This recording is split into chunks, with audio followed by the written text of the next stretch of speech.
ay makiisa muna sila sa banal na misa. Papuri-puri ang inyong ginagawa. Sana'y kayo pagpalain ng Diyos sa inyong reunion na ito at ang inyong pagsimba, pinuna ninyo ang Diyos ay magdala nawa sa inyo at sa inyong pamilya ng biyaya. At upang tayong lahat ay maging marapat gumanap sa banal na pagdiriwang, humingi muna tayo ng awa at patawad sa Diyos sa lahat nating nagawang mga pagkukulang at kasalanan. Inaamin ko sa makapangyarihang Diyos at sa inyo, mga kapatid, na lubha akong nagkasala sa isip, sa salita, sa gawa, at sa aking pagkukulang. Kaya isinasamo ko sa mahal na Bering Maria, sa lahat ng mga anghel at mga banal, at sa inyo, mga kapatid, na ako'y ipanalangin sa Panginoong aking Diyos. Kaawaan tayo ng makapangyarihang Diyos, patawarin tayo sa ating mga kasalanan at patubayan tayo sa buhay na walang hanggan. Amen.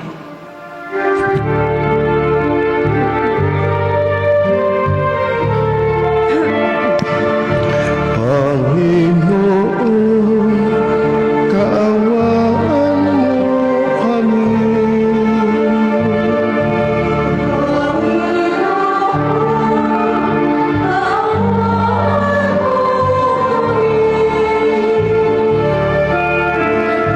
Kristo, kaawaan mo kami.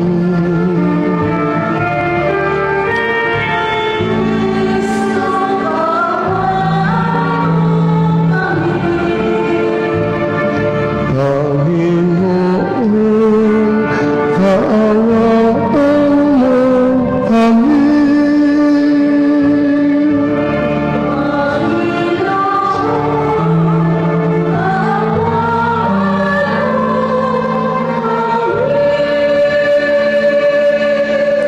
Manalangin tayo.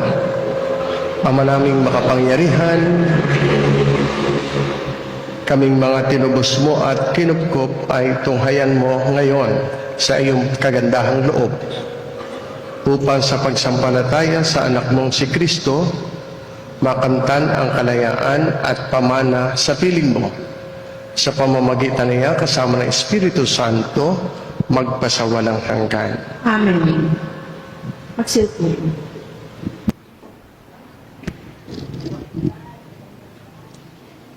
Pagbasa mula sa mga gawa ng mga apostol.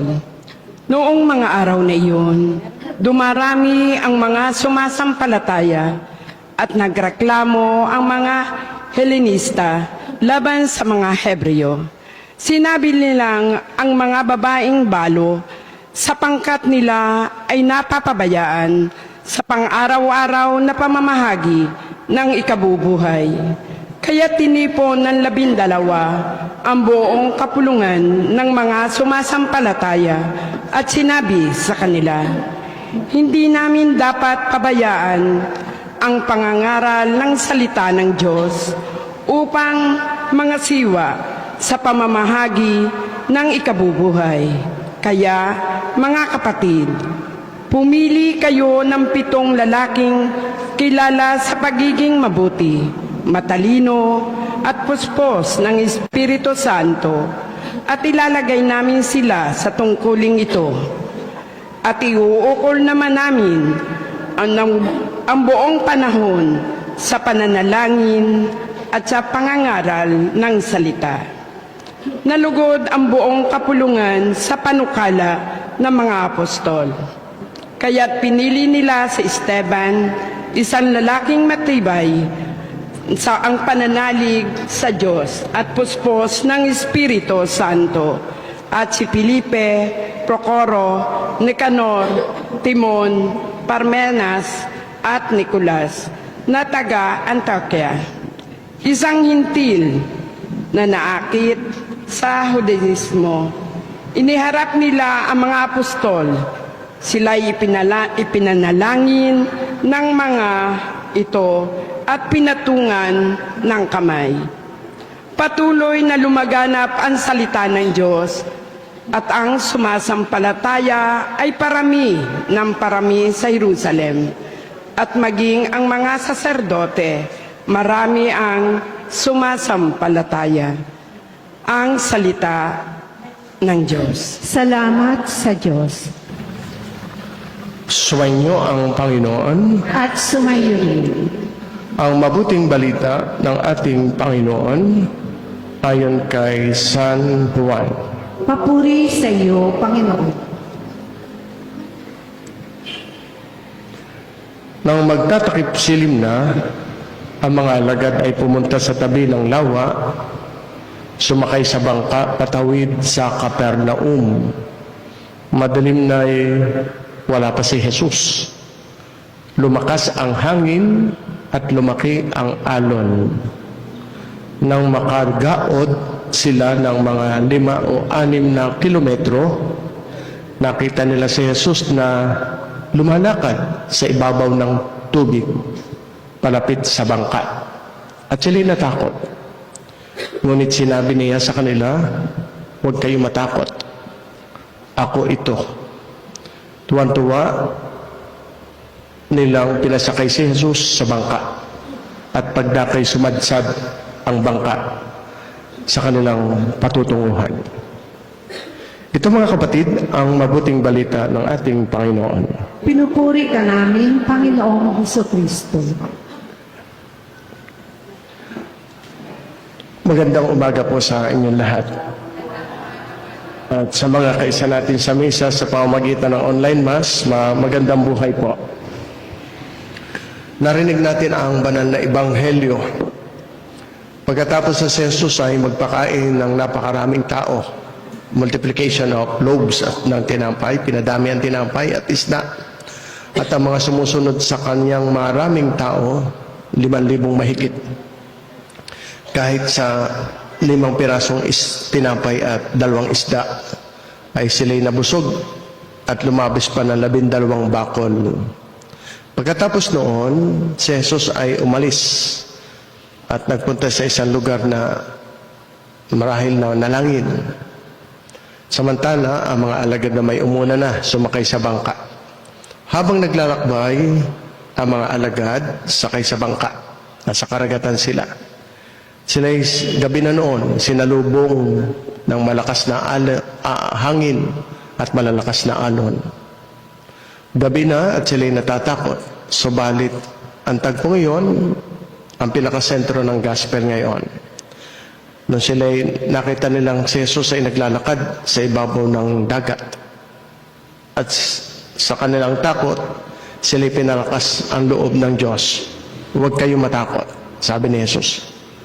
Ako ito. Mga kapatid, sa ating ebanghelyong ito, nakita natin ang isang makapangyarihang tagpo. Ang mga alagad na nasa gitna nga ng dagat ay hinampas ng malalakas na alon at hangin. Madilim ang paligid. Ang baka ay tila wala ng direksyon. At sa gitna ng kaguluhan ng karagatan, isang hindi nga inaasahang pangyayari. Ano ito? Sino ito naglalakad sa ibabaw ng dagat? Ito isang malinaw na pagpapahayag ni Jesus na He is in control of everything. He is in control of nature. Ang paglalakad niya sa ibabaw ng alon ay hindi lamang isang himala. Ito ay pagpapahayag ng kanyang kapangyarihan at pagka-Diyos. Sinong tao ang maglalakad sa ibabaw ng nagngangalit na dagat? Lalo na ang sinabi niya, huwag kayong matakot, ako ito. Ang salitang ako ito ay hindi simpleng pagpapakilala. Ito ay umaalingaw-ngaw na pangalan ng Diyos. Sa banal na kasulatan, sa Exodo, tinanong siya ni Moises, anong pangalan mo? Papaano kita ipakikilala sa mga tao? Ang sabi ni Jesus, ako si ako. Ang sabi ng Diyos, ako si ako. Hindi pa si Jesus yun. Ang Diyos, ako si ako. I am who am I, who I am.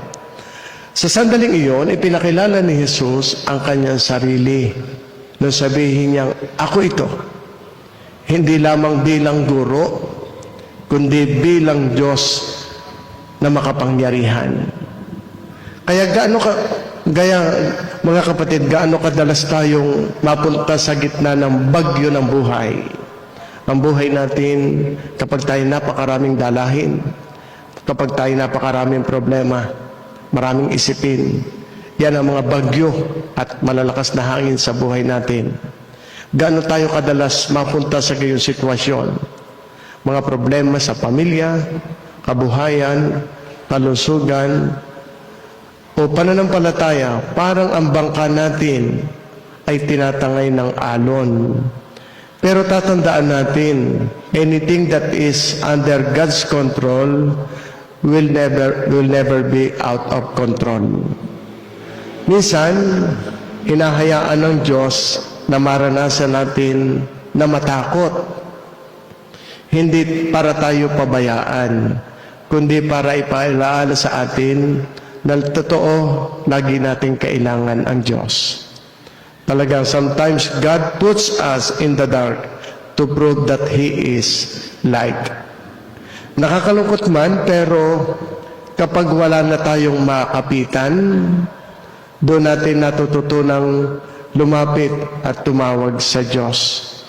Kapag wala na tayong kontrol sa ating buhay at lumapit tayo sa Kanya, tinutugon pa rin niya tayo at ipinakikita niya sa atin na siya ang may control of everything.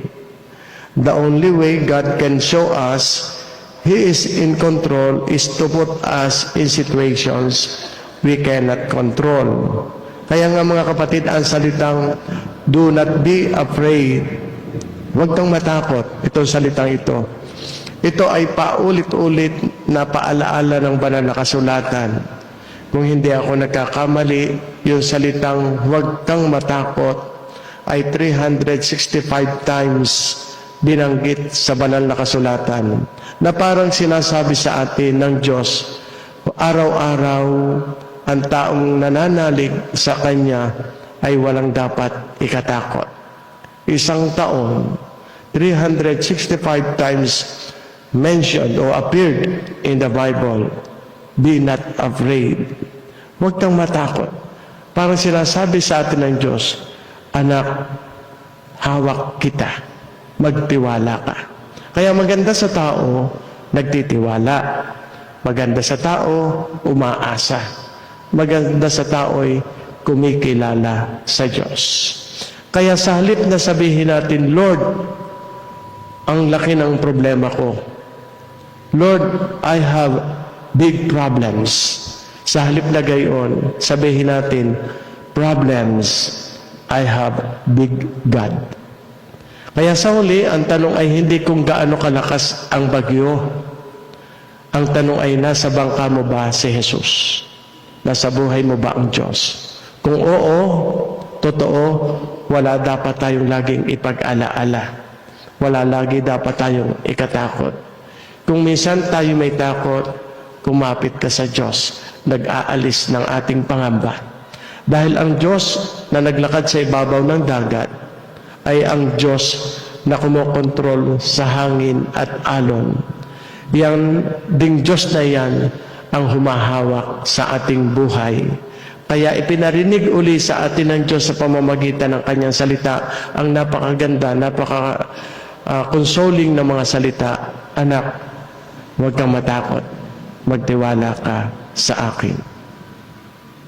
Sa inyong pag-aalay, pagpalain nawa kayo ng Diyos. Sinasamahan natin sa pagpapasalamat sa Diyos ang batch 1976 ng Bolbok Elementary School. May God bless you even more. Dalangin kayo mga kapatid upang itong ating paghahain ay kalugdan ng Diyos Amang makapangyarihan. Tanggapin nawa ng Panginoon itong paghahain sa iyong mga kamay, sa kapurihan niya at karangalan, sa ating kapakinabangan at sa buong sambayanan niyang banal. Manalangin tayo. Ama namin lumikha, para mo ng awa, gawin mong banal ang mga alay naming iyo sanang kalugdan at kami gawin mong haing sa ilaging nakalaan sa pamamagitan ni Hesu Kristo kasama ng Espiritu Santo magpasawalang hanggan. Amen. Sumainyo ang Panginoon, At sumaiyo rin. itaas sa Diyos ang inyong puso at diwa. Itinaas na namin sa Panginoon. Pasalamatan natin ang Panginoong ating Diyos. Marapat na siya ay pasalamatan. Ang maraming makapangyarihan, tunay nga marapat na ikaw ay aming pasalamatan, lalo ngayong aming ipinagdiriwang ang paghahain ng Mesiyas, ang maamong tupa na tumubo sa aming lahat.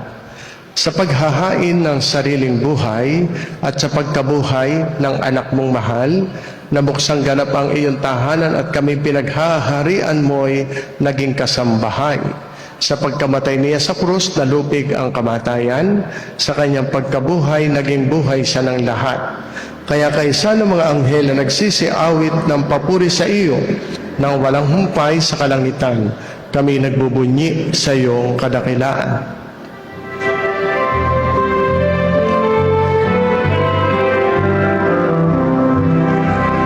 Santo, Santo, Santo, Panginoong Diyos ng mga hukbo, napupuno ang langit at lupa ng kadakilaan mo.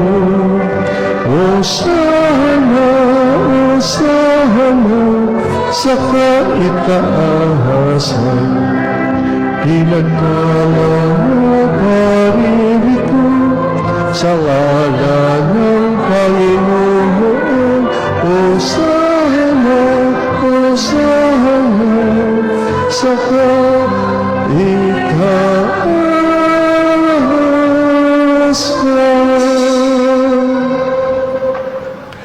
Ama naming banal, ikaw ang bukal ng tanang kabanalan, kaya't sa pamamagitan ng iyong Espiritu, gawin mong banal ang mga kaloob na ito upang para sa aming maging katawan at dugo ng aming Panginoong Hesu Kristo. Bago niya pinagtiis ang kusang loob na maging handog, hinawakan niya ang tinapay, pinasalamatan kaniya. Pinaghati-hati niya iyon, iniabot sa kanyang mga alagad at sinabi, tanggapin ninyong lahat ito at kanin. Ito ang aking katawan na ihahandog para sa inyo.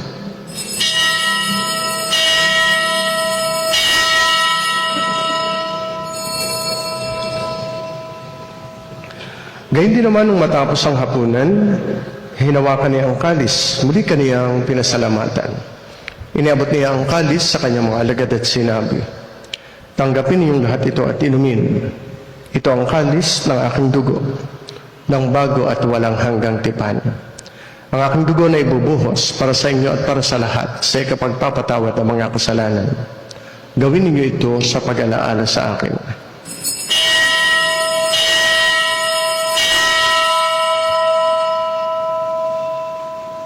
Sama-sama nating ipagbunyi ang misteryo ng ating pananampalataya.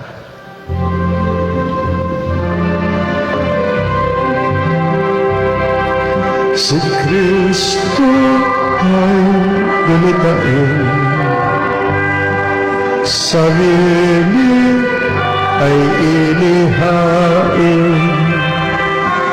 bilang pagkait inuhin, pinagsasaluhan natin hanggang sa siya'y dumating.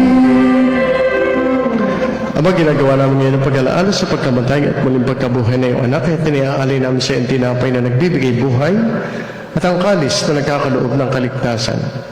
Kami nagpapasalamat dahil kami iyong minarapat na tumayo sa harap mo para maglingkod sa iyo. Isinasamo namin kami magsasalo-salo sa katawan at dugo ni Kristo ay mabuklod sa pagkakaisa sa pamamagitan ng Espiritu Santo. Amalingapin mo ang iyong simbahang laganap sa buong daigdig. Puspusin mo kami sa pag-ibig kay San Leon, aming Papa Gilbert, aming mga obispo, lahat ng mga obispo at mga pari. Alalahanin mo rin ang mga kapatid naming nahimlay na may pag-asang sila'y muling mabubuhay, gayon din ang lahat ng mga pumana. Kaawaan mo sila at patuloyin sa iyong kaliwanagan. Kaawaan mo at pagindapatin kaming lahat na makasalo sa imbuhay na walang wakas. Kaisa ng mahal na Birheng Maria, Ina ng Diyos, ni San Jose na kanyang kalinis-linisang esposo, kaisa ng mga apostol, ni Santa Rita de Casia na aming patrona, lahat ng mga martir, lahat ng mga banal na namuhay dito sa daigdig ng kalugod-lugod sa iyo. May pagdiwang nawa namin ang pagpupuri sa ikararangal mo sa pamamagitan ng iyong anak na aming Panginoong Hesus Kristo.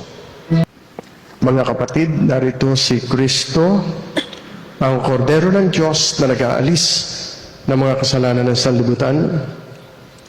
Mapapalad ang mga tao inaanyayahan sa kanyang banal na piging. Panginoon, hindi ako karapat-dapat na magpatuloy sa iyo. Ngunit sa isang salita mo lamang ay gagaling na.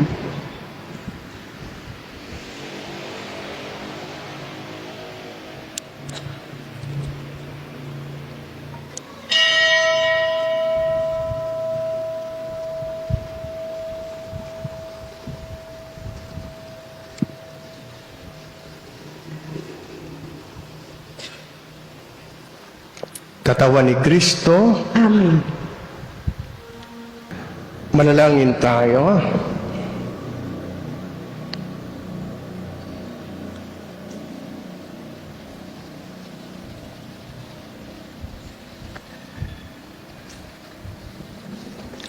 Ama naming mapagmahal, sa pinagsaluhan naming banal na pakikinabang, ang amin namang pag-ibig ay lalong madagdagan ng ginawa namin sa pag-alaala sa anak mong mahal na nag-utos ipagdiwang ang huling hapunan sa pamamagitan niya kasama ng Espiritu Santo magpasawalang hanggan. Ay bumabati sa mga nagbe-birthday ngayong araw na ito, nagpamisa para magpasalamat sa Diyos sa biyaya ng buhay. Happy birthday sa inyo, Ariana Isabel Hernandez Rosal, kay Leona Fronda, kay Kent Dominic Blay, kay Maria Cecilia Panopio, April Kylie Bantugon, at kay Dylan Abriel Magno. Binabati rin natin ang mga taga-Bulbok Elementary School, batch 1976, sa kanilang 50th anniversary. Yan. Congratulations po sa inyo. Pinili niyong sumimba. Marunong din kayo. Hindi lang kayo basta sumimba. Nag-alay pa kayo. Very good. Sino nagturo sa inyo? Yan. Marunong kayo. Very good. Sa bagay, mga taong simbahan din naman ang karamihan sa kanila. Mga kasamahan. Salamat po. Tama po ang inyong ginawa. Diyos muna. Okay, very good. And then, salamat sa palagi ang nagpapamisa, sa mga laging sumusubaybay. Tayo maraming taga-subaybay sa ating online mass at sila'y ating pinasasalamatan sa inyong pag-o-offer at sa collection ninyong ibinibigay o sa bigay nyo sa collection. Salamat po sa inyo.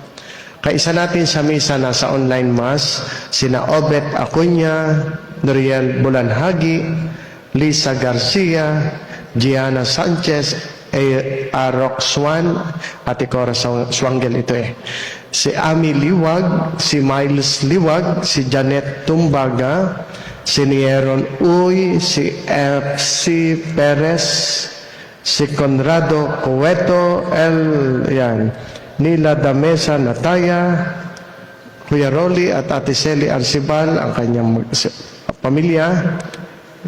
Vicky Ilagan, lagi ang mga ito. At marami pang iba. Si Rina Mendoza, meron din.